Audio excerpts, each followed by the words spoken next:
My dad works in B2B marketing. He came by my school for career day and said he was a big ROAS man. Then he told everyone how much he loved calculating his return on ad spend. My friends still laugh at me to this day. Not everyone gets B2B, but with LinkedIn, you'll be able to reach people who do. Get a $100 credit on your next ad campaign. Go to linkedin.com/results to claim your credit. That's linkedin.com/results. Terms and conditions apply. LinkedIn, the place to be, to be. Are negative Google reviews hurting your business? Don't let unfair feedback cost you customers. At Webamax, we specialize in removing false, misleading, and damaging reviews so your online reputation stays strong. Our expert team works quickly and legally to clean up your digital presence, helping you rebuild trust. Visit us on the web at www.gowebamax.com. That's GOWEBIMAX.com, or text us for a free quote at 856-840-8343. Don't let bad reviews define you. Get immediate help from Webamax. Romance is in the air for Valentine's Day. And when you're ready to pop the question, all you need is the perfect moment to come around. And, of course, the ring. At BlueNile.com, you can find thousands of natural and lab-grown diamonds, plus legendary service from Blue Nile's jewelry experts who can answer every question, help you design a custom ring, and even plan the proposal. So seize the day today. Right now, you can save up to 50% at BlueNile.com. That's BlueNile.com. Ryan Reynolds here from Mint Mobile. I don't know if you knew this, but anyone can get the same premium wireless for $15 a month plan that I've been enjoying. It's not just for celebrities. So do like I did and have one of your assistants switch you to Mint Mobile today. I'm told it's super easy to do at mintmobile.com/switch. Upfront payment of $45 for 3-month plan, equivalent to $15 per month required. Intro rate first 3 months only, then full price plan options available. Taxes and fees extra. See full terms at mintmobile.com. Hey, Fidelity. How can I remember to invest every month? With the Fidelity app, you can choose a schedule and set up recurring investments in stocks and ETFs. Oh, that sounds easier than I thought. You got this. Yeah, I do. Now, where did I put my keys?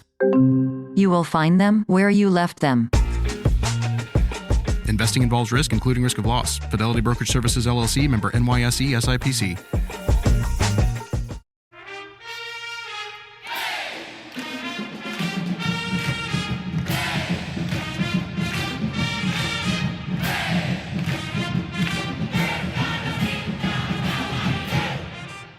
Hey there, Duke fans. Welcome to episode number 697 of the Duke Basketball Roundup. We are coming to you on Sunday, February 23rd, 2025.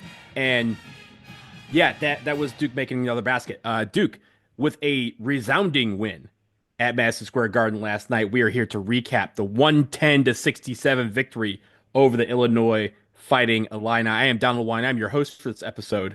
I have Jason Evans with me. Jason, that was a fun one, as we like to have on these shows, but this one was more like particularly fun. Like, there was a lot in this game. It was one of these games where you're like, oh, Duke has a little lead. Oh, Duke has a larger lead. Oh, Duke has a big lead. Oh, Duke has an outrageous lead. It just kept on building and building. You're like, when's it going to stop? Oh, 20, 30, 40, 45 points. Oh my God. Crazy. This is a game that I literally watched this morning again in its entirety with all the ads, with all the pregame, basically I just hit play on the Fox Sports replay and did not hit pause or fast forward at all until the end because it was that much fun. Jason, you and I were not at the arena though. So we had to get a take of somebody who was at the arena. Enter the legend himself, Sam Klein. Sam, what's up, man? Nice to see you guys and nice to be back on the program. And it was very nice to be at Madison Square Garden last night because there was a lot of hype leading up to this game about, good atmosphere, all the stuff, everything they always say about games at MSG, Duke games at MSG, whether they're happening in November or December or even into March. And my goodness, I hope it came through on TV just how nuts it was in there when the game started. There were a good number of Illinois fans. You heard them for the first, 8 minutes of the game, and then you heard them one time in the second half when Illinois finally made their 1 3-pointer. I will say they were in there. I if I had to guess, it was 60% Duke fans and 40% Illinois fans. Maybe good for Illinois, because it's usually maybe a more little than that. more. Like, so like there were plenty of them in there, but it got very quiet on the orange side pretty quick. And I think it's like weird because it was a Sentinel One Classic. They set it up kind of where each team gets a similar allotment to tickets, which really helps Illinois, right? Because if it was something that we set up, it'd be 95% Duke fans. But I just want to point out some superlatives, and then Jason, I know you have some KenPom superlatives as well. You mentioned Madison Square Garden. This is truly Cameron North, but this was the largest victory that we have ever had at the Garden. It was also Illinois' worst loss in program history. And Jason, as I lead you into Donald, stop. Repeat that again. Illinois. I don't need basketball to. For like I don't need to. You know why? Years. I don't need to, because when I hear worst loss in program history, there's some Illinois fans that are probably listening to this that are just turning us off right now, like Kendrick Lamar. But on my way out last night, I was going down the staircases. If you've ever been to Madison Square Garden and you've sat upstairs, you know what it's like having to go down the interminable staircases at the end of the game. The actual event space is quite spacious and very cool. The hallways and staircases are very narrow and small, too small. So that would, if I had to tell the Dolans to make any changes, I would. Yeah, if you had to redesign MSG, if we had to redesign MSG, I would make the concourses a little bigger. But I was coming down the staircases last night, and there were two Illinois fans, probably about my age, who were like standing off to the side of the staircases, and they were like, they got to fire Underwood like right now. Like they probably don't have a choice. And look, I'm not going to say that I follow Illinois basketball or anything, but man, that was like the like gut reaction sentiment to the results of this game. He's a good coach. That's crazy. I know he's a good coach.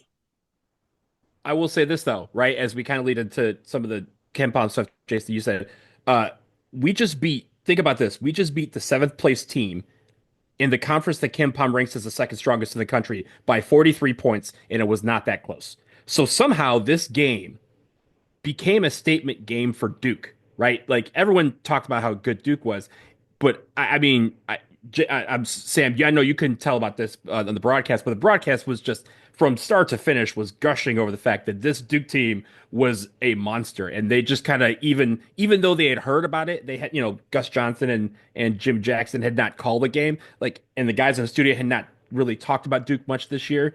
They were all thoroughly impressed about the beatdown that we just gave them. All right, so let's get into some numbers before we're going to do headlines in a second. We're going to do the good and bad. Yes, we're going to do the bad, even though it's going to take like 30 seconds, maybe. Yes. But I want to start with some important Ken Pomeroy numbers. As a result of Duke massacring a team that was a top 20 team prior to the game, this was like a top 20 team in KenPom. As a result of that, Duke's efficiency margin has reached a number of 38.14 on Ken Pomeroy's computer rankings. Now, it's worth noting that Auburn had an unexpectedly close game against Georgia at Auburn on Saturday. And as a result, Auburn, which had been right around 36, is back into the 35s on KenPom. So Duke now has a 3+ point advantage in the efficiency margin. Again, Duke at 38 plus, Auburn just a little bit under 36. In a normal season, Auburn's number right now at 35.9 would be easily enough to be the number one team in the land. This is not a normal season. Duke's number, the 38.14 that Duke currently has, is the highest for any team, end of season, in season, you name it, since the Duke team in 1999 that posted an outrageous efficiency margin of plus 41. Folks, again, I don't know if you're too young. I don't know if you've forgotten about them because they lost to UConn in the final. The 99 Duke team just ran ragged over everyone in college basketball. Like 20, 30-point beatdowns were the norm, sort of the way we're seeing with this team right now. But the ACC was way better back then. But at the moment, according to the computers, the Duke Blue Devils of the 2024-2025 season are the best team college basketball has seen since the 1999 Duke team. That is terribly impressive. But it is worth noting the Duke is still number 2 in the net, with Auburn remaining number 1. Look, we don't know everything that goes into the net, but I think the net tries to not overvalue blowouts quite as much. And as a result, when you win by 45, the net is like, no. That's the same as winning by 20. And we're also, by the way, we're still number 2 in Bart Torvik's rankings to Houston. The Houston Cougars are number 1 in Torvik. So, take it all with a grain of salt. But the most widely watched one, Ken Pomeroy's rankings, this Duke team is historically good. And Jason, I had one more Ken Pom related number to throw at you. So you said that Duke today, Sunday afternoon, is 38.14 efficiency at Ken Pom. Yesterday before the game, Duke was 36.45. They gained almost 2 points of efficiency through this win. And normally you don't move around that much in the Ken Pom numbers this late. Yeah.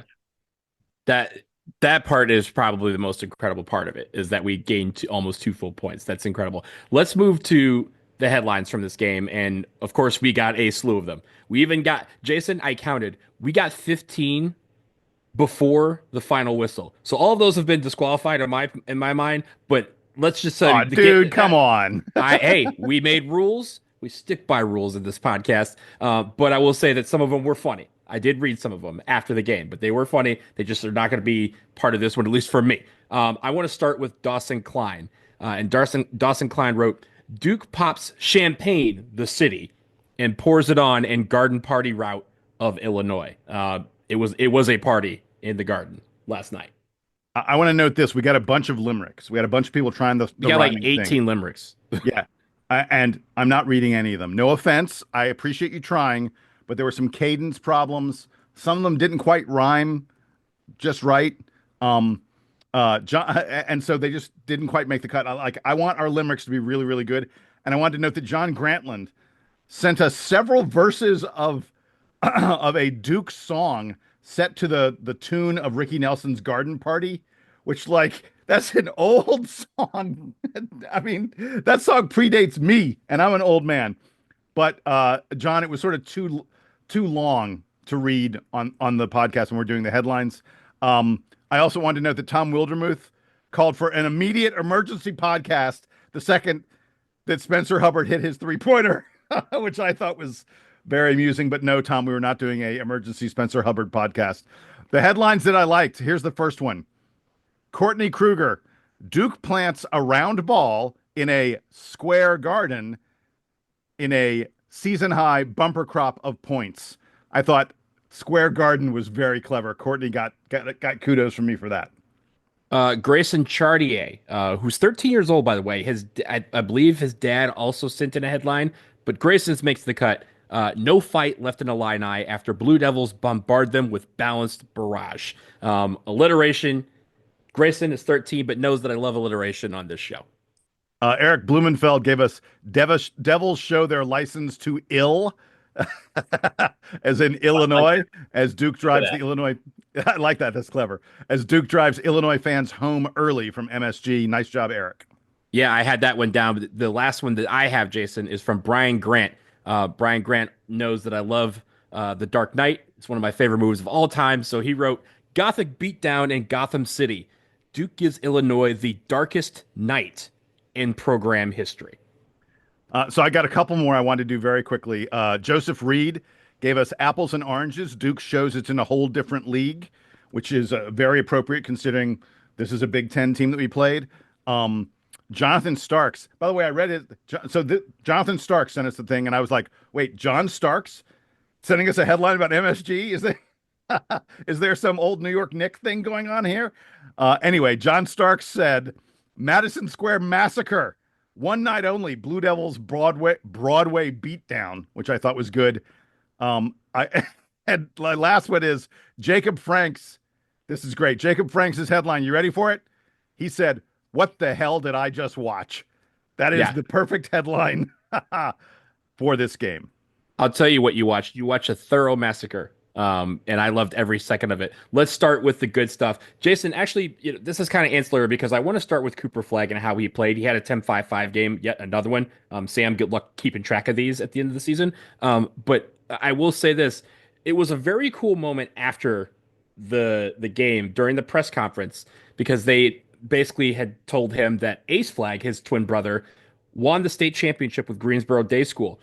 Did you guys know that Ace Flagg has 3 state championships in 3 different states, as well as a national championship? Wow. That's incredible. So congratulations to Ace Flagg at Greensboro Day School. But I thought that was really cool because, it was Flagg's first, it's Cooper's first time at the Garden, as he said, first time playing in the Garden, I should say. And he has a 10-5-5, 16.7 rebounds, 5 assists, and somehow might not have been the best player of this game. But he was very active all over the place. And Sam, I'll kick to you. What did you see? Was it, first of all, you've seen him play, obviously you saw him at BC, but what was it like seeing him in the Garden? Well, it was interesting, as you noted, that despite the stats at the end of the game, not clear to me that Cooper Flagg was the best player for Duke last night. And at the end of the first half, I was looking around and thinking he had 4 or 6 points at the half. And I was like, he had 6 points at the half. Duke had scored 54 points in the first half, and Cooper Flagg only had 6 of them. He was really good on defense in the first half. I think he got a lot done. And in the bad, I think we can talk a little bit about interior defense, but Cooper Flagg was really active on defense. On offense, he was a little bit of a black hole in the first half, and was deferring to other teammates. There were a lot of other guys that were getting involved. And then in the second half, he did the, look down at his hands and real, oh, right, I'm the best player in the country this year. I should probably score some buckets. He had one of my finalists for play of the game. He had a great steal and breakaway dunk early in the second half that I think at the end of the first half, when you talk about the feeling of the game, Jason, you said that like Duke just sort of kept slowly building the lead. And then at the end of it, the margin was incredible. At the end of the first half, Duke went in gotten a little bit of a scoring funk, and Illinois was able to cut the lead from something in the 20s to something in like the low teens. And then it was a little 6-point run. They would cut it from 23 to 17. Oh no. Well, and it was interesting because the Illinois fans started to get up during that point, because it wasn't so much that Illinois was scoring, it's that Duke just went totally cold at the end of the first half. I think they only made like 1 bucket in the last few minutes of the half. And so going into halftime, it was like, all right, Duke's still leading by a lot. Everything's probably fine here, but it is concerning that the momentum seems to have at least temporarily swung back towards the Illini, and then come out in the second half and led primarily by Flagg. Duke just put the game away in the first 4 minutes of the second half. So the thing I would say that struck me about this game is the way Duke shared the ball. And I'm not just talking about assists. Obviously, we're going to get into assists in a moment, but like, look at the shot attempts. So Cooper, Sam, you mentioned that Cooper was sort of deferring a lot to his teammates because his teammates are really, really good. By the way, one of the grave injustices on the broadcast was that Gus Johnson and Jimmy Jackson sort of thought Cooper Flagg was the second coming. He might be the second coming, but his teammates are pretty darn good. But the thing I was going to note was, so Cooper had 10 shots in this game. Look at the shot attempts. Cooper took 10 shots in this game. The other 4 starters, each of them took 9, and then Isaiah Evans took 8. There was no one guy who was taking over. It was like, oh, it's going to be Khan's turn for a little bit. Hey, let's let Tyrese get in there. Hey, Sion's going to get us started. Oh, here comes Coop. By the way, Isaiah's coming off the bench. He's going to rain threes on you. It was just like wave after wave, but it wasn't one guy. And I thought that was a really interesting just note about the way this Duke team plays together. Can I bring up the numbers on the assists and how well Duke was sharing the ball? Go for it. 28 assists to 6 turnovers, 5 turnovers. 6 turnovers. 6 turnovers. 6 turnovers. An outrageous assist to turnover ratio for Duke. And I noted it's 4.8 to 1. But wait, can I really quick on this, just on the assisted turnover ratio? So the 6 turnovers, I think, is not fair, because in the final 5 or 6 minutes, Caleb Foster and Stanley Borden both had turnovers. So it really is just 4 turnovers by the guys who played 10 plus minutes in this game. Now, you should also take away, if you're going to do that, you should take away assists that happened in the final few minutes. There were 2 assists in the final few minutes. So the starters and the key subs, the guys who played 10 plus minutes in this game, had 26 assists and 4 turnovers. I did the math. That assist to turnover ratio is 6.5 to 1, which is just like otherworldly. That's like not possible. Like everyone who plays meaningful minutes has a 6.5 to 1 assist to turnover ratio. And by everyone, I mean everyone. Every single guy who played 10 plus minutes had 2 or more assists. This is unfathomable stuff that we're doing. The other thing that I noticed during that, or actually I was at the game with some members of my family, and my brother noted that Duke was just taking the ball down every time and not having to pass that much to get the shots they wanted. Duke was basically just winning the game in transition the whole way. Like there didn't even need to be a half court offense for Duke. And in the second half, after we had made this observation, we were watching every Duke possession down the floor until, things got even more completely out of hand. Every possession, Duke was passing the ball no more than 2 times before taking a shot, and most of those were going in. So it was like Illinois just couldn't gather themselves fast enough for Duke to be like, take the ball down the court, set a pick somewhere in the middle, or use one of the bigs, at the free throw line to facilitate the offense. And either that guy's taking a shot or the next guy who's cutting or getting open for 3 is taking a shot. That was the whole Duke offense. Like Duke did not have to run down the shot clock or anything to get basically anything that they wanted last night. 28 assists on 40 made baskets. That is 70% assist rate. That's pretty good. We like that when that number is high like that. Also, I will say, Jason, you're one of your favorite stats, field goal attempts. Duke had 11 more field goal attempts and made 17 more field goals. Do that math. That limit does not exist. That is how we won this game. But I will say this. I want to shift to, we'll talk about starters, all the rest of the starters in a minute. I want to go to the bench, and I want to primarily go to Isaiah Evans because, like Kendrick Lamar, he was the man at the Garden. 17 points, 2 rebounds, 2 assists, 3 for 5 from 3. And when he came in, I could feel it in the press box at Audi Field, which is where I was watching the first half of this game.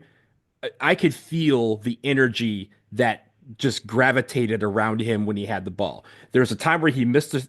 I think it was his first shot he missed. And everybody was kind of like, okay, good shot, but we'll take it. And then the next one, you could tell, okay, he's about to enter his zone right now. And he hit that 3. It was kind of on the run. And it was also it was shot in confidence. And when he did, you could just kind of feel this just mythical, again, energy that kind of gravitated around him and said, this game is about to be blown open right now. And Isaiah Evans is going to be one of the guys that helps lead this. But as you guys mentioned, there's a lot of guys who were involved, but, we'll talk about Slim later. But I think the one thing that really even captivated it was that dunk attempt that he got fouled on, where he cocked back with the left hand and tried to yam it down on somebody, and he got fouled in the process. But even then, he Sam, again, you can see this on broadcast because they zoomed in on him when he landed, and he kind of looked towards the cameras to say they done messed up now. I'll tell you something, Donald. I saw it. It was clear even from the distance that I witnessed that thing at. The comparison that I was thinking about last night is that it feels like Isaiah Evans is about a month ahead of where Grayson Allen was at this point in the season during his freshman year. Coming off the bench early in the season, not getting a ton of run, and sort of a jack of all trades when he comes off the bench. He's a scorer, he's playing defense, but like you said, the energy is enormous from Isaiah Evans, and I'm thrilled that he's made the kind of progress that he has, especially in conference play. I'm glad you mentioned Isaiah's defense because Sion James in the postgame talked about the way this team is playing defense together, and he said you cannot understate how much it affects things to not have Malik Brown out there. But he then shouted out Isaiah and Big Patrick Gongba, and said that those guys have really stepped up their D in a big way lately. And I saw it from both of them. I was surprised at how connected Isaiah was on defense to the guy who was covering, and they were communicating well to make switches. I thought Big Pat was really good. Duke dominated on the inside. I want to point out something. We were talking about that assist rate. Donald, you said 70% assist rate. I think most of the unassisted baskets that Duke had were either like fast break runouts, like when Coop gets that steal and makes a dunk. No one's getting an assist on that play. We had some fast break plays sort of like that where there just wasn't an assist possible. But the other thing was offensive rebounds too. We had a lot of second chance. I literally was just going to say offensive putbacks because we had 16 offensive rebounds in this game and we scored 27 second chance points. A bunch of those were Man and Big Pat just making tips. And again, assists not possible there. But the important thing is that Duke was dominant on the glass. 44-30 rebounding rate, rebounding advantage, I should say. We talked, Donald, you and I talked, there was a little stretch of a few games in a row where Duke was out rebounded. Lately, we're just crushing people on the boards. And I think, man, you can see Patrick Gongba. I don't know when Malik Brown comes back how much Patrick is going to play in big games. But, boy, you can see a tremendous amount of offensive talent that guy has. His touch around the basket, it's really impressive. And he's now rebounding and playing defense really well as well. But how much more comfortable, assuming that they're both back at Duke next season, how much more comfortable do you feel about everything that Gongba and Evans have made all this progress? Goodness. And like Evans, we sort of knew early in the season, like, okay, he's getting less run, but clearly he's gonna end up getting minutes this year one way or another. Gongba, I think going in, we were like, it might just be like a total waste of a season for him, given all the injuries and slow to ramp up and being a freshman big. I'll talk about it a little bit. Really quick, there was talk that he was going to redshirt this year. There was right, and I think it would have been like narrative wise would have made total sense for that.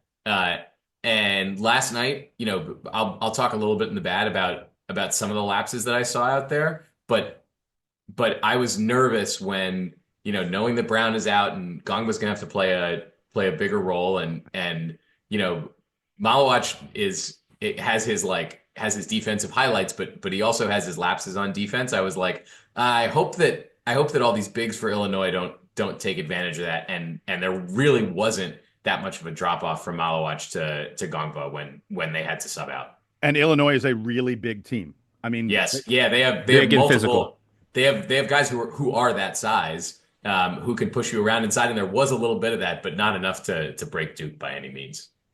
I will say very last thing on Evans. Again, when he hit that first three, he came down, and I remember at BC you mentioned the clapping and how loud it is when you hear him do the clap. He did it right. I don't know how he found a camera on the sideline, but they flashed to him. He is staring dead into the camera and doing the claps, and I was just like, "All right, Slim, do you think, man? It's your show."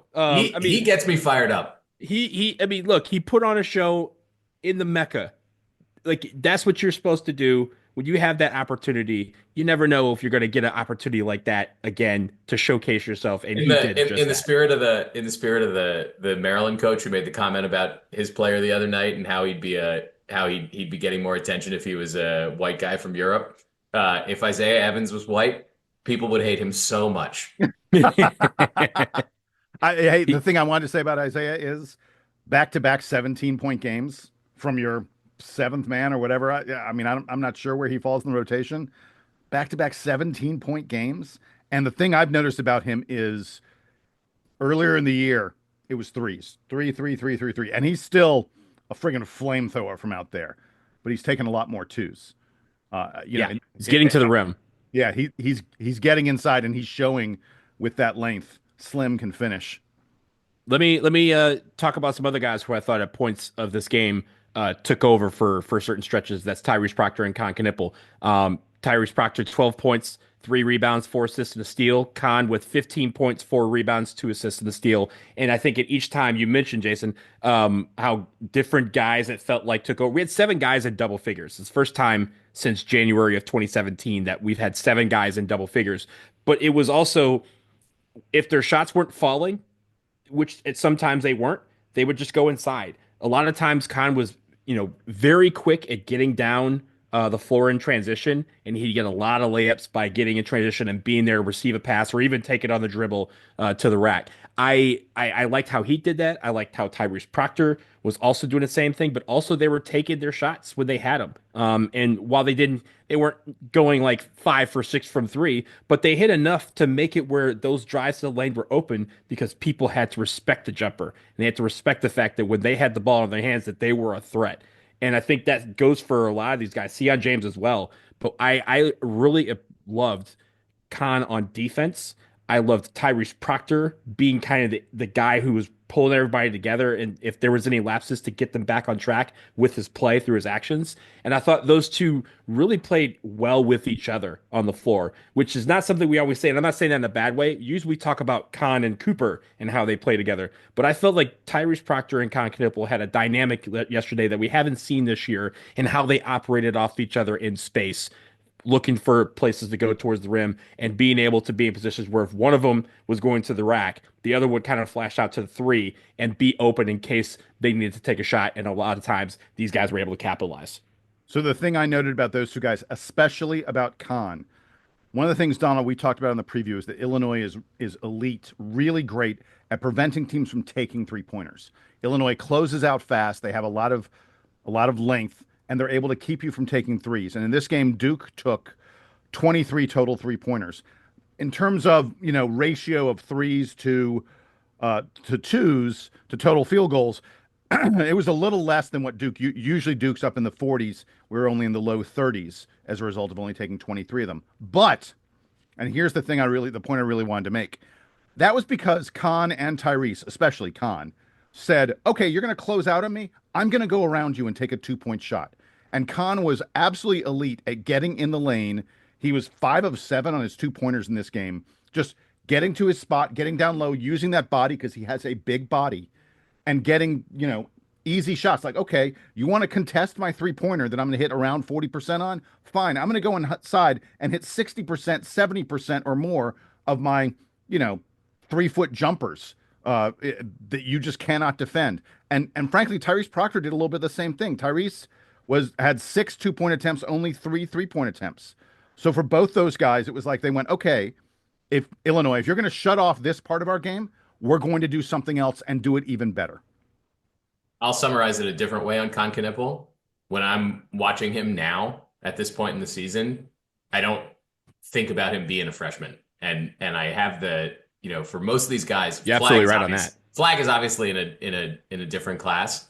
But for most freshmen, even the highly regarded ones, there's still an element when I watch them during the season of, okay, they're freshmen, like they will have these moments, but there will also be lapses. It doesn't feel like those are happening for Kon Knippel at this point. Obviously, there are stretches where he doesn't score as much, but it feels like he's very mature out there. And we're talking about him and Tyrese Proctor sort of in the same breath of like, they bring like calm, steady. They're going to get their shots like whenever they get open and they're going to make things happen. Like Jason was saying, it doesn't feel like Knippel's playing like a freshman, even a really good one at this point. Yeah. It's funny when I think about the experience and I talk about sometimes the experience, I have to stop myself and not mention Khan as part of the experience portion of this team, because like you said, he is playing like it, but he is still very much a freshman. I want to shift gears really quickly and move down to the bench, but I want to start with this. When you look at every single statistical category on a stat sheet, and that includes rebounding, that's points off turnovers, all that, we won every single one except for blocks, which is an incredible stat in its own right. But I think the one thing that stood out to me, other than the second chance points we got, was the fact that our bench outscored theirs 43-15. I thought our bench was incredible on offense, and that's not to speak of the defense. That's that I thought outrageous. They did well. 43 points from your bench? Come on. 43 points, and I think, Jason, as you mentioned via one of our emails, that Illinois starters had 52 points. Yeah, so our bench almost outscored their starters, yeah. Yes, and you can't do much better than that. But again, everyone came in and they did their thing. Slim had his 17 points. Gillis came in and had, defense. Caleb Foster, we'll talk about how he didn't even appear in this game until about 9 minutes left. He still had 12 points. Darren Harris came in. Can we do this now on Caleb Foster? Give me 1 second. Give me 1 second. Give me 1 second. Finish your thought, and then we're doing that. Yeah, because I mean, everyone down. We got Stanley Borden time, right? Stanley Borden got into this game. Spencer Hubbard had a drop back three that was incredible, which made a lot of people write in and think this was a Spencer Hubbard game. Neil Begovic got 2 rebounds. Like Darren Harris was in there active. Like these guys, all the guys that are all the way down, we played everybody on the bench with the exception of Malik Brown, who was out. And we did it, and everyone came in and was able to contribute. But Sam, let me turn to you because, yes, we want to talk about Caleb Foster. He does not come in until 9:36 left in this game. But was that the number? I thought it was 7 minutes left. No, he played 7 minutes because he came out with about 1:36 left. Oh, okay, all right. For some of the bench guys. But he came in at 9:36.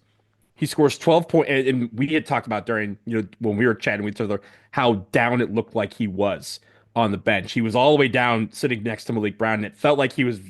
Some people online were saying that he was disconnected. It felt like from the rest of his teammates, and we were kind of like, wow, this has been several games in a row where we haven't really seen him until later in the ball game.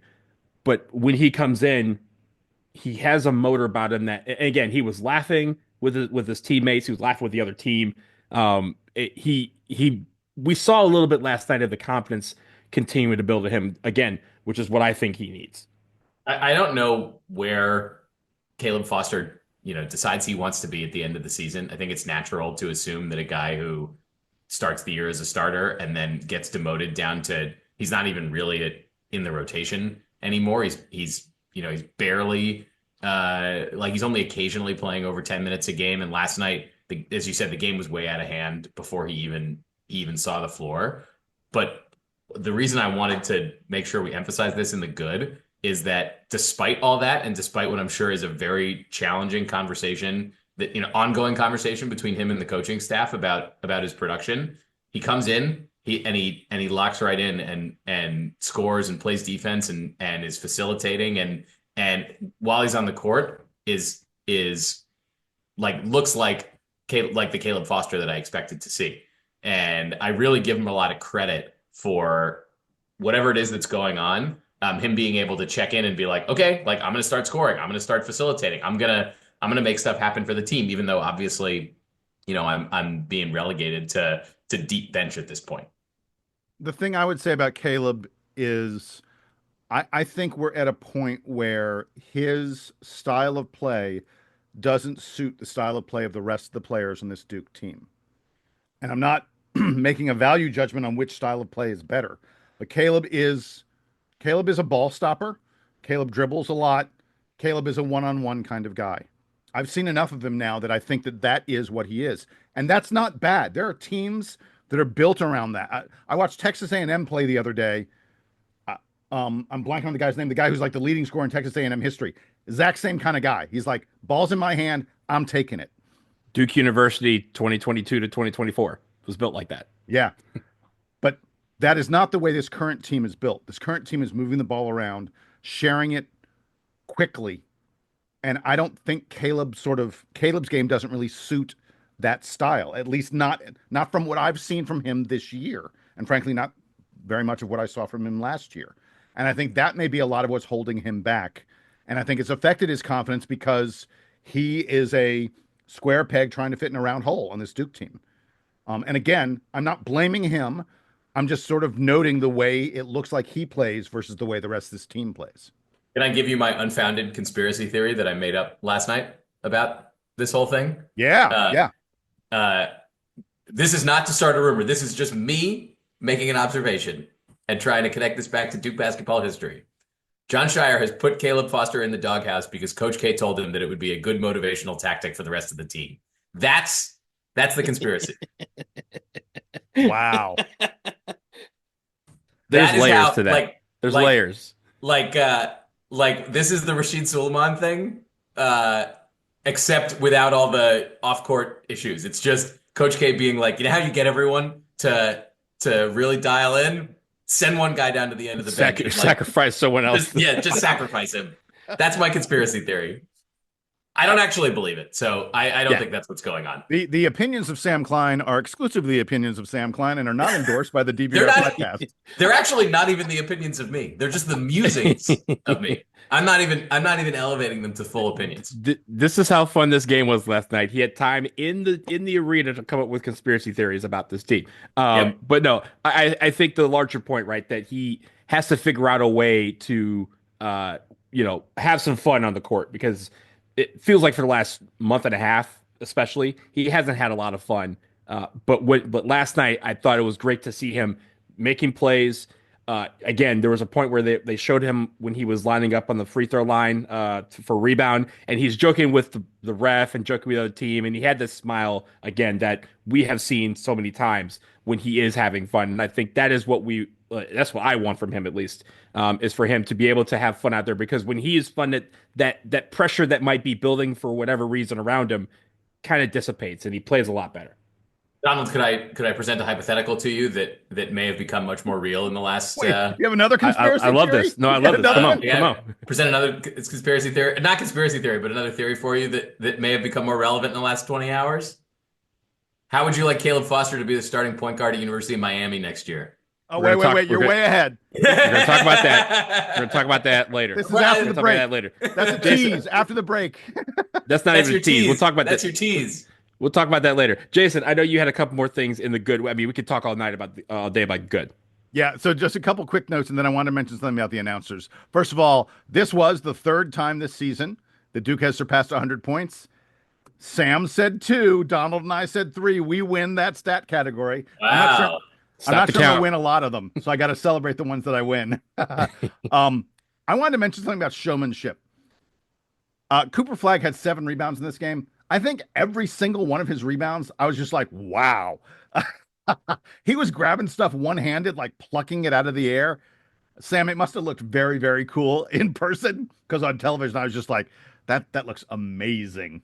Especially because it's not like he's ever the biggest guy or he's very rarely the biggest guy on the floor for Duke. So he's not even necessarily in the best position. Like, he often has to fly in for these rebounds. He's not the biggest guy on the floor. He's also not the most athletic in the sense, like, he's not jumping 47 inches in the air, right? So when you see him sky over everyone and get a rebound, it's like sheer will and determination. It's just like, that's my ball, and none of you are going to lay your hands on it. That's mine.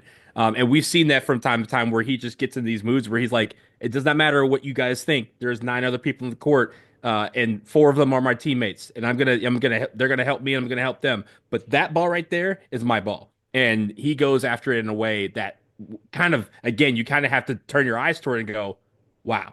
And we've said wow a lot about Cooper Flagg this year. Last word, Jason. All right. So speaking of saying wow, and this sort of I think perfectly goes after the good before we get to the bad. It's sort of an in between there. I wanted to mention something about the announcers. Sam, you're gonna have no idea what I'm talking about because you were in the arena. But Gus Johnson on the play-by-play doesn't do a ton of college games. He's not like an ESPN guy who's out there doing college basketball. He does college all the basketball college games. Right. Yeah. He's not doing 4, 5, 6 games a week the way a lot of the other ESPN guys are. And he especially doesn't do a lot of Duke games. And the same with Jimmy Jackson. And I frankly thought their analysis was pretty mediocre. It was clear that Gus had written down some talking points on Duke, and he was damn well going to get to them no matter what was going on in the game. But I will say this. I will say this. Gus Johnson was into the game in kind of an energetic, having fun kind of way that I don't hear that often from play-by-play announcers. He kept on going, the main event, talking about Cooper Flagg, the main event, which I thought is a clever name. He kept on calling Coop the best player in the land on a day when Janai Broome had 31 points for Auburn. And he was just like, nope, not even. Broome had 31 points and 14 rebounds last night. Yeah. But they struggled. So right. Against a Georgia team that's good but not great, and it was at home. But yes, but on a day where Janai Broome had 31 and 14, Gus Johnson was having none of it. Cooper Flagg, best player in the land. That's all about. He kept on talking about Khan. He had one moment where he said Khan is the one guy that Duke would pick if they had to have a fight with someone. And then he goes, because Khan's big and he's a little bit crazy. And I was like, that's amazing. Also doesn't make any sense, but that's I love it. It's the rare opportunity for Duke fans to get to enjoy the Gus Johnson experience on Fox firsthand, because, we obviously have played very few games there. Yeah.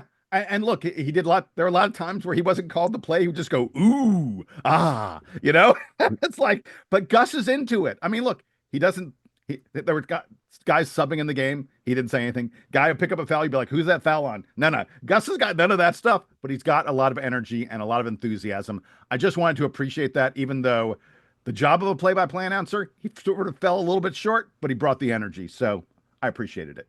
Look, Gus is a Detroit dude. I've been a big fan of Gus for most of my life. He may have lost a little bit off his fastball, so to speak, in the grand scheme of officiating college basketball, but he knows ball when he sees it. And I love the fact that he was talking about Cooper Flagg being the best player in the country. He talked about Isaiah Evans being the second best prospect. Or I think it was Jimmy Jackson said, he might be the second best prospect on Duke's roster right now, as far as upside. And I was like, hey man, like the way he's playing, I can't disagree with you right now. And then they also said, this is the best team in the land. I think everyone's pretty clear on that. He was like, this is the best team in the land. And I will say, to close this out, the good part of this, the best part about this is that we beat the brakes off a Big Ten team that's pretty decent, that may have been struggling, but it's pretty decent, in the Garden in February on Fox national TV. And we gave a big time statement to the rest of the country that, hey, this kind of game, right? And this kind of game, Jason, we talked about these non-conference big time games that we had scheduled and that we need to do well in them. And we need to show all of, the three games that were on national TV. We struggled in the first two.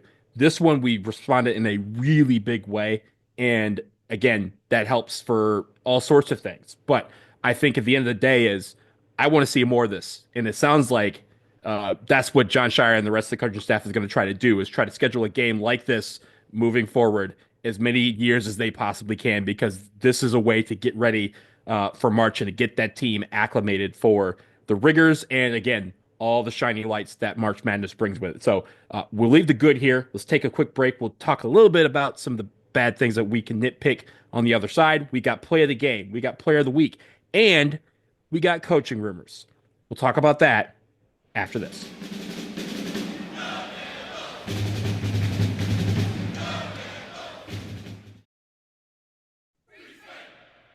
All right, Duke fans, are you ready to optimize your nutrition this year? Factor has chef-made gourmet meals that make eating, well, easy. They're dietitian approved and ready to heat and eat in 2 minutes, so you can fuel right and feel great no matter what life throws at you. And these meals are fantastic. They're delicious, nutritious, and they're easy to prep when you're on the go or have a really packed schedule like Jason and I do. And Jason, they have over 40 options on the menu each week, so it's easy to find something that meets your goals, whether it's being calorie smart, protein plus, or following a keto diet. That's right. Eat smarter with Factor. Get started at factormeals.com/factorpodcast and use code FACTORPODCAST to get 50% off your first box plus free shipping. That's code FACTORPODCAST at factormeals.com/factorpodcast to get 50% off plus free shipping on your first box. Hey guys, want better performance in all areas of your life? If the answer to the above question is yes, try Joy Mode Daily to support healthier blood flow, improved heart health, and enhance your athletic performance. Expertly formulated and backed by science, it's proven to improve performance by 50% in just 60 days. That's right. All you do is simply mix a booster pack with water, and you'll feel the effects within 45 minutes. Take control with Joy Mode. Get a boost anytime, anywhere, and never miss a beat. Start a subscription today and save up to 30%. Keep your performance at its best without any interruptions. So if you're looking to take your game to the next level, visit tryjoymode.com and use code DukeBB at checkout for 20% off single purchases and 30% off subscription orders. That's tryjoymode.com and use code DukeBB for 20% off single purchases and 30% off subscription orders. This is an ad from BetterHelp Online Therapy. We always hear about the red flags to avoid in relationships, but it's just as important to focus on the green flags. If you're not quite sure what they look like, therapy can help you identify those qualities so you can embody the green flag energy and find it in others. BetterHelp offers therapy 100% online, and sign-up only takes a few minutes. Visit BetterHelp.com today to get 10% off your first month. That's BetterHelp, HELP.com. This episode is brought to you by Coffee Mate. After watching this season of the HBO's original series, The White Lotus, this is the tropical getaway I needed. One more pina colada, please. Hey, you're not on mute. Oh, I thought I was in paradise. Turns out it was my Coffee Mate. Coffee Mate Pina Colada and Thai iced coffee flavored creamers. Inspired by the newest season of HBO's original series, The White Lotus. For the love of coffee. Try now. Lowe's knows that free is just better. That's why MyLowe's Rewards is free to join. As a member, you earn points towards MyLowe's money on eligible purchases, get exclusive free gifts, and earn free shipping at Silver Key status, all on top of weekly member-only deals. Don't wait. Join MyLowe's Rewards for free today and start saving more. Lowe's, we help, you save. Loyalty program subject to terms and conditions. Details at lowes.com/terms. Subject to change.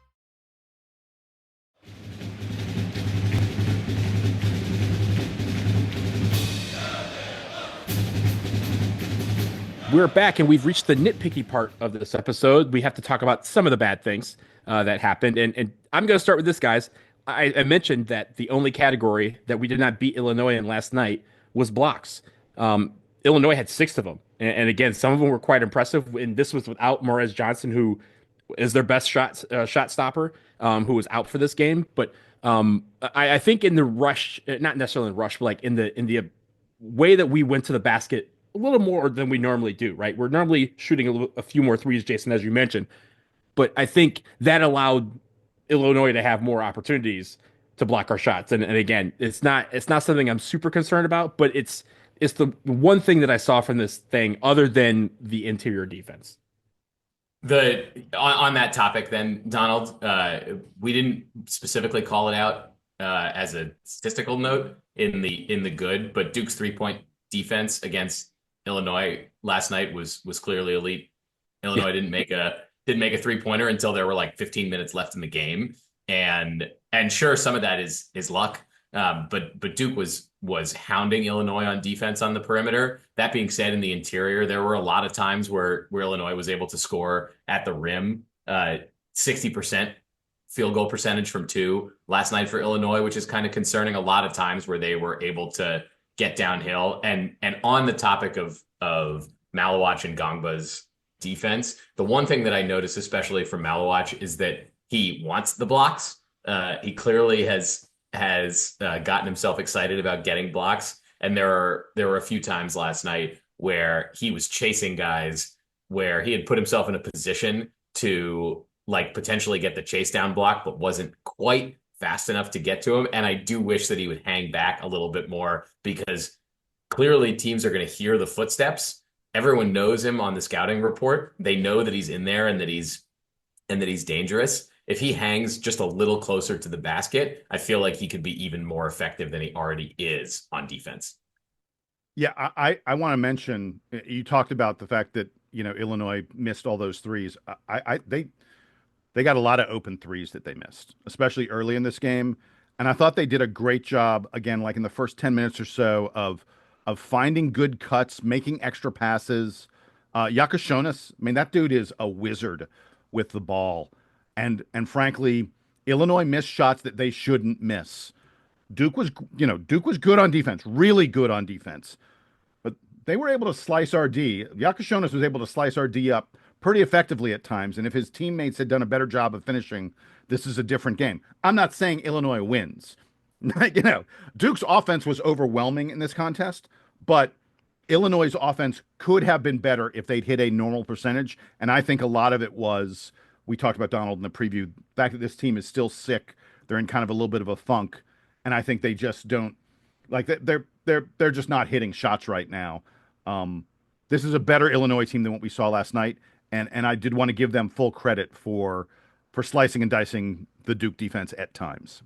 And as we mentioned, they have been sick all week, basically the last week, to the point where, again, on Tuesday they weren't even shaking hands with the opposition for fear of spreading whatever germs that they had. So that takes a lot to come back to. It takes a couple games. I know for them it's probably a lot to ask them to respond with an all-time performance against the team the likes of Duke right after coming back from that without one of their best interior guys. So I was impressed by the fact that, I mean, that's still a physical team, and they played physical. We mentioned early on that it felt like, we had 54 points in the first half, and it felt like we could have 70, but that was based on the fact that, like, how sluggish we looked early on, trying to figure out Illinois' defense and their pressure. And then once we were able to figure that out on offense, we were able to do it. But like you said, they missed a lot of shots. They had a chance to get into it, and I think, I'll talk about my play of the game, where it felt like there was a moment where Illinois could present itself and turn everything around, but there was a couple plays that took them out of it. I got a couple other quick things in the bad I just want to mention. The first one is the first 5 times Duke got fouled, we stepped in the line and hit 1 out of 2. We were just 5 for our first 10 free throws. Look, it didn't, in the grand scheme of things, in a 43-point victory, it doesn't matter. And we hit our free throws later in the game. But you know what? Early in the contest where you're trying to establish things, maybe don't go 1 for 2 every time you go to the free throw line for the first 5 times. And then I have 2 other things in the bad. First one is Fox Sports is not going to invite Duke back on the broadcast. I bet the numbers are really bad for the game of the week because that was a non-competitive game in the second half. That was like ridiculous. They're just going to be like, yeah, we can't put that Duke team on TV because they are boring because they just beat the crap out of everyone. And then that's some real ACC ESPN solidarity right there. The last thing I had, the Superman dunk that Sion James attempted was missed. Had he not missed it, play of the game would have been super easy. We would have had no trouble picking our play of the game. Instead, I think there are a lot of contenders.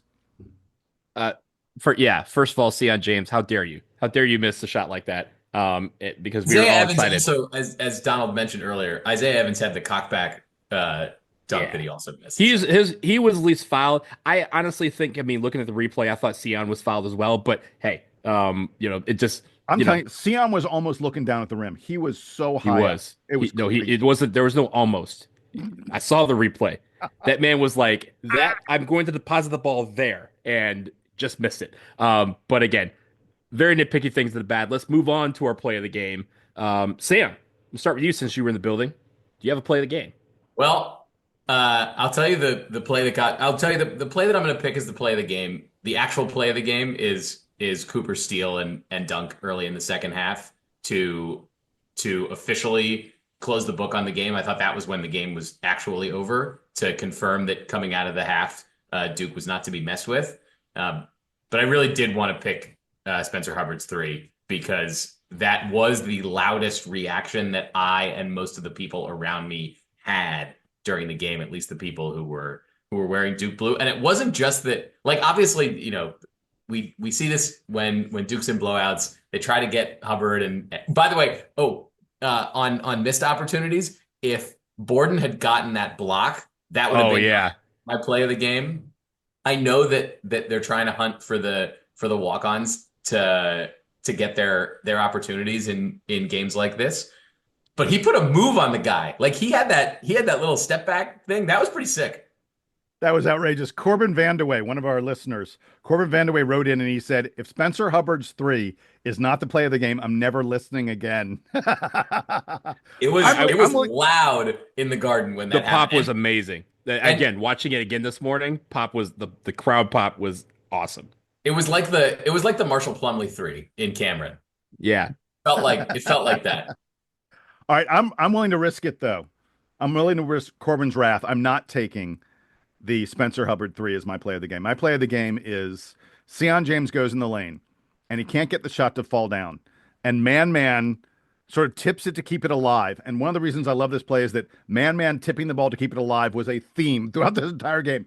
He doesn't, like, is there a hockey rebound? He should get a hockey rebound on those plays where he tips it to keep it alive. And Con Knippel comes down with it because, frankly, if there's a loose ball anywhere in the vicinity, Con Knippel is going to give everything to get to it. So Con comes down with the ball.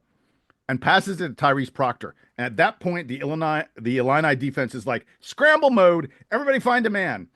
They didn't find Con Knipple, and Tyrese passed it right back to him immediately, and Con buried a three. And I just loved that play because I talked about the hockey rebound. We talk about the hockey assist all the time, Donald. Is it possible for Con Knipple to get a hockey assist on his own basket? Because he passed it, it came back to him, and he buried the three. I thought that play just exemplified so many of the things that Duke did right in this game that was my play of the game. Yeah, so I'm going with Sam's actual play of the game, but I'm adding to it because I think there was two plays that really solidified this game here. Of course, the steal by Cooper Flagg, 45 seconds into the second half. He goes the length of the floor. He yams it. They come down the floor, get a stop on defense very quickly, and they're back out in transition again. Con Knipple has the ball. He goes to the rack, tries to lay it in. It's a tough shot, and he misses it. But I think it was man-man, tipped it back out to Sion James. Sion James catches the ball, and Jason, similar to your play, he kind of takes one swift move and then looks over in the corner where Con Knipple is. Con Knipple hits a three. Illinois calls a timeout, and any hope at that point that Illinois was going to maybe try to mount some sort of mini comeback, gone in 81 seconds. 81 seconds to the second half. I believe the little win meter with Kim Pom was at 99.9999% because those two plays, again, an offensive play, a defensive play with hustle in between, I thought really solidified everything for Duke. Let's move to player of the week. I'm going to take liberty, and I'm going to say it is Showtime Slim. 34 points, 17 against Virginia, 17 versus Illinois. He was 8 for 11 for the week from three, 5 rebounds, 2 assists, 2 blocks, and 0 turnovers. An excellent week. And again, as we've said, for someone who's 7th, 8th, sometimes 9th man, for him to come in and do what he did this week, we really needed every one of those points. And just the infectious way Wait. We did not need every one of those points. we needed the points. We won our two games by combined 60 haven't let points. Me finish. We needed the points because we needed the absolute electricity that comes with every one of those points. And if you tell me that the electricity, if he's not a boring guy, he's not making boring threes. He's making threes and he's clapping to people's faces. He's getting everybody excited. And every time now he gets the ball, it's a similar reaction to when we saw like Cassius Stanley on the break. We talked about this a couple weeks ago, Jason. When we see Cassius Stanley on the break, we're all like, well, something's about to happen. Something real good's about to happen. Now that I see him with the ball, I know that some form of good electricity is coming our way, and he did not disappoint this week. All right, so I also went with Showtime Slim. How often do we get to pick a bench guy? Like, it'd be easy. Khan had a great week. Cooper had a incredible. I mean, like, of course, all these guys. But it's like 9 guys who had great weeks. So yeah. But how often do we get to pick a bench guy? And the thing that stuck out for me about Isaiah was 8 of 11 on 3-pointers. Come on. First of all, 8 3-pointers in a week is just, that's a big number. But to hit 8 out of 11? I mean, what are we even talking about here? And I wanted to note something. Against top 50 opponents, quad 1 kind of games on the season now, our man, Showtime Slim, is hitting 53% of his 3-pointers against the best teams in the country. What are we even talking about with this dude? He reigns, and it doesn't matter who's guarding him. It doesn't matter the situation. He just reigns from the perimeter again and again and again. So, and it's like one of the most fun things to watch, in Duke basketball, and like maybe since Zion Williamson dunking the ball. Showtime Slim going off is one of the most fun things I've seen in many years. It is a lot of fun. Yeah, go ahead, Sam. Let me make it 3 for 3, and let me just bring back up the Grayson Allen comparison now that I'm making it, because I'm actually pretty excited about it. In case anyone forgets, and how could you, but, it was 10 years ago now. Grayson Allen first scored 10 points in a game this weekend 10 years ago. The Wake Forest game? No. So the Wake Forest game was like the breakout game. He scored 27 against Wake the first week in March. It was the second to last game of the season before Duke won at Carolina. But Grayson scored 10 points for the first time against Clemson this weekend in that season. And that's where I tell you that and by the end of the season, obviously in the national championship game, Grayson Allen did what he did, but he had highlights in the Final Four, and down the stretch he was playing more minutes. Heading into the end of the season, he was eking into double digits. Isaiah Evans got there a little while ago, and he gets this Player of the Week here, and unanimous now. And so I'm excited to see that continued rise from a guy who's also wearing number 3. So I just wanted to really quick mention something before we get to the final item we have, which is the major coaching rumor involving the Duke coaching staff. The ACC, I just want to quickly say for folks who didn't pay attention to all the other teams in the conference, is looking like a 3-bid league. SMU had a huge opportunity this weekend to kind of cement a bid, I think, for themselves, playing a game against Clemson, and they were down double digits the entire second half against Clemson. At one point, they were down like 18 points with 10 minutes left in this contest. It was a chance for SMU to really show something, and they didn't. It is entirely possible that SMU is going to finish the year 15-5 in ACC play, and still be very, very much on the bubble. That shows you how bad the ACC is, and it shows you how bad SMU has been when they played teams of any quality at all. So SMU on the bubble. Wake Forest also on the bubble. Lost to NC State by 12. You just can't lose games like that if you're on the bubble. I think Wake is far, far off the bubble at this point. And UNC is back on the bubble. They've got 3 straight wins against bad ACC teams. They have 3 more games against bad ACC teams before they play Duke in Chapel Hill. I think that Carolina's chance of making the postseason is going to come down to a home game against the Duke Blue Devils on the final day of the season. And by the way, Duke still probably needs to win that game to win the regular season title. So there's very possible. Yeah. There's no lack of motivation for Duke here down the stretch to take their foot off the gas. Let's just molly up them. That'll end all conversation about UNC. Okay, now let's talk about the rumor, the elephant in the room that we've kind of been avoiding in a way because we. Is it a rumor? It's been reported by a number of outlets now. But now there's some disagreement about whether the deal is done or whether it's just strong interest.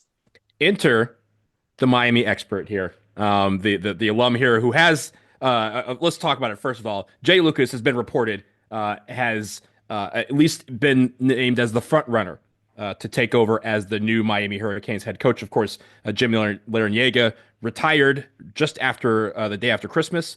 Bill Courtney's been the interim head coach down there in what has been the worst season that they've had in their program's history. But Jay Lucas is the guy that a lot of people think is the front runner. There have been reports by some various outlets that he is that Jay Lucas has agreed to be the next head coach. But I will say this. As y'all know, I went to the University of Miami for law school. Jason has sources. I have sources.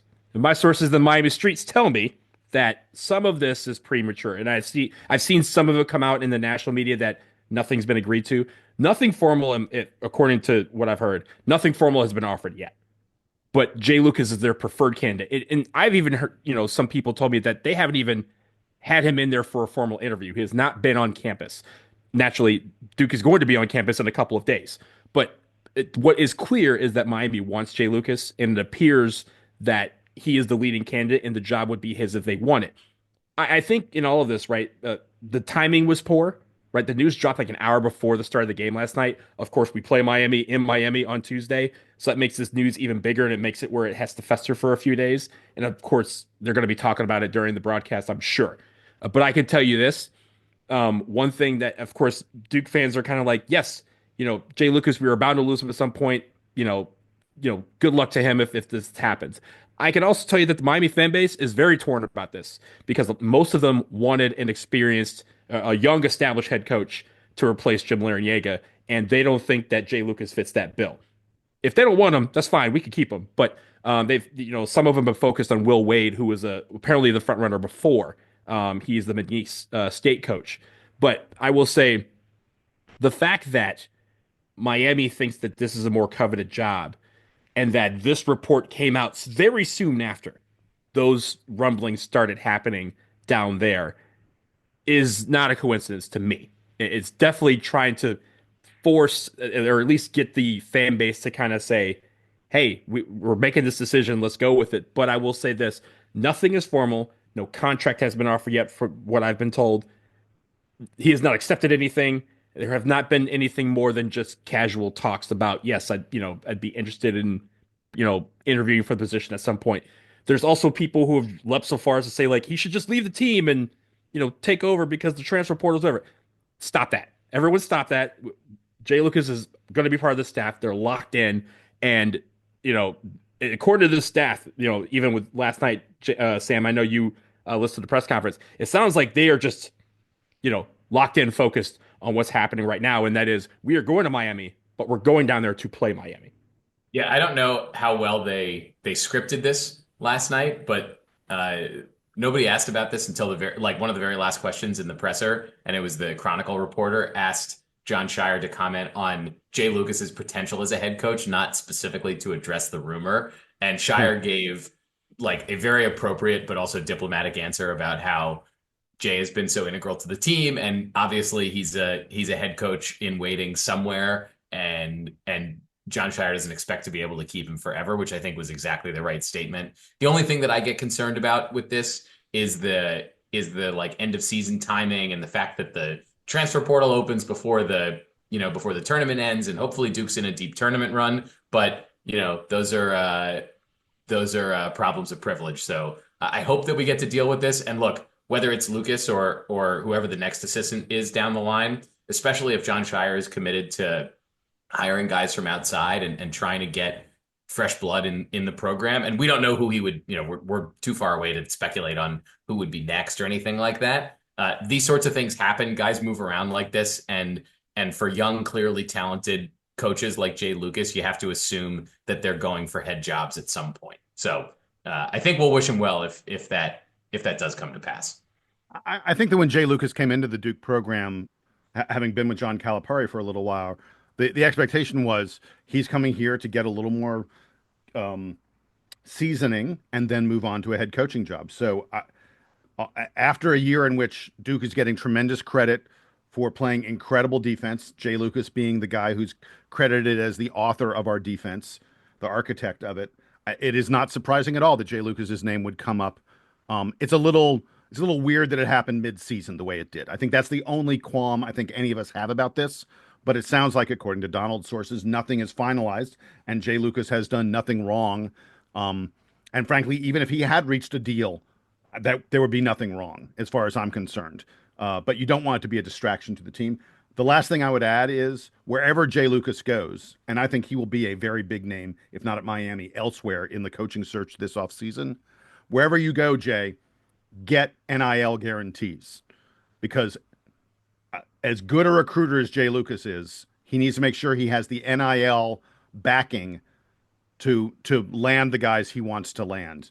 What are you trying to say about Miami, Jason? Any life wallet money is not as deep as it used to be. Any issues at Miami with NIL packages or anything like that? Are we missing? Yeah, there might be. Who knew? And I will add this. I mean, interesting twist if Miami had, not that they would have pulled the trigger a year ago, but if Miami had pulled this trigger a year ago, does it maybe change where the Boozer brothers decide to go to school? Mm-hmm. Sliding doors, alternate universes, who knows? I will end with this because, again, a lot of it's still speculation. It's I call it rumor because, again, a lot of it's been muddied in the press already. But I will say that, one, Jay Lucas, we're on borrowed time with him. I thought he was going to be gone after last year because he was coveted last year for a lot of positions. He ended up staying at Duke, and we're thankful for that. If the day decides that this year is the time he goes, he's done a great service to the university and to the team, and we wish him well. Except, of course, when we play against him. I will also say for everyone else who's thinking, okay, if he takes this job, he needs to just leave Duke immediately, and he has to start. He's gonna. That's crazy. Calm down. And the people who are talking about potential transfers and him poaching players, the cart is way before the horse on that. Just enjoy the moment. We just beat a team by 43 points in the Garden. It was fun. Let's continue this fun, and let's continue to enjoy what we have in front of us, which is a damn good team that is about to take on the Miami Hurricanes on Tuesday night. Jason and I will be back at some point very, very soon to preview that game. Not a lot to preview because we've seen them before, so we'll catch you up on what has happened since then. But We're going to end it here on this episode of the DBR podcast. Sam Klein, home misses you. Home was glad Thank you were for back. having me. Yeah. But we will be back very soon. He's Sam, he's Jason, and I'm Donald. It is now time for the Duke Band to play us out and take us home.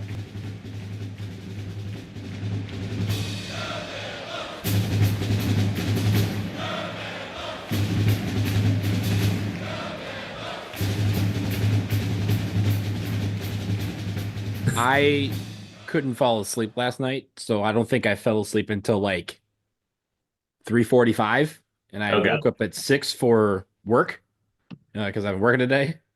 Yeah, these games that go late on like, where it's just so much fun to watch them, you get so damn wired. I was like you, I fell asleep around 2 a.m. I was not wired from this game. We should have recorded last night.